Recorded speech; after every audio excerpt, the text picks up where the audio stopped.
Hey, my favorite social studies students, I just wanted to quickly go over the suggestions for getting 5 out of 5 on the practice assignments. You have this document, this checklist right here.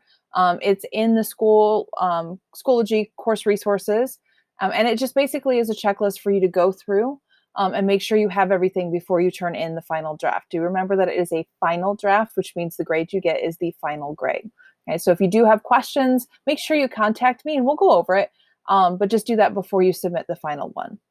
Okay, so as you're going through this checklist, the first thing it says is make sure you look at the original assignment as it's posted in Apex. So, and the reason for that being, if we just pick a random one, if we click on the practice assignment, they give you this opening information. Okay, but notice there are some links in here. Number one, oftentimes they will actually give you a definition for some of the vocabulary included. And in this case, there's an actual table that opens up, an interactive table that I can't put in Schoology. So it is important that you always go back. The table will load one day. And actually look at these things before you start. Okay, so we're ready to actually start the assignment. And the second thing on the checklist says make sure you read the prompt and the rubric carefully.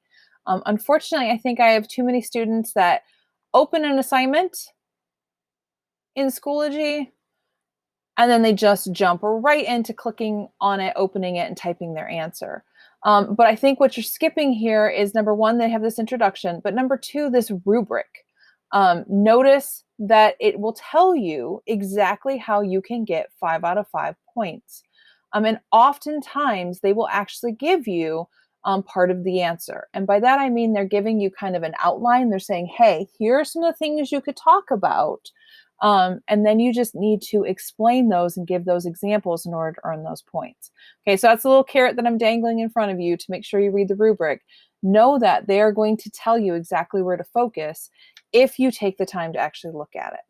Okay, so once we do that, we're opening the assignment. The checklist says, remember that these are the only written assignments for the entire unit. That means that these are very important. This is your chance to show me you really do understand the material. So it should be at a minimum a full paragraph, like 5 to 10 sentences long. If you're only at 2 to 3 sentences, it means you haven't described things in enough detail. Okay, you haven't given enough examples. Something is missing. So make sure that you're really explaining everything in there. And then there's this checklist. So you should be able to go back through your answer and look, were there any vocabulary terms they used in the prompt? Did you remember to include those in your answer? Did you remember to define those? Okay, did you give examples? Did you explain everything completely? And related to that, at the end, did you go back and proofread your work? Technically, that's not part of the grade. You didn't see that listed on the getting 5 points on the rubric. But if I can't understand what you've written, if your answers don't come across clearly, then I can't award those points. Okay, so it is important that you proofread carefully. All right, so this checklist, like I said, just make sure before you actually turn it in, you should be able to go back through, find each of these things in your answer. You could highlight them, you could underline them. But if it's not there, then I can't give you that point. And as always, like I said, just if you have questions, let me know and we'll go through the prompts together. Awesome. Have a great day, guys.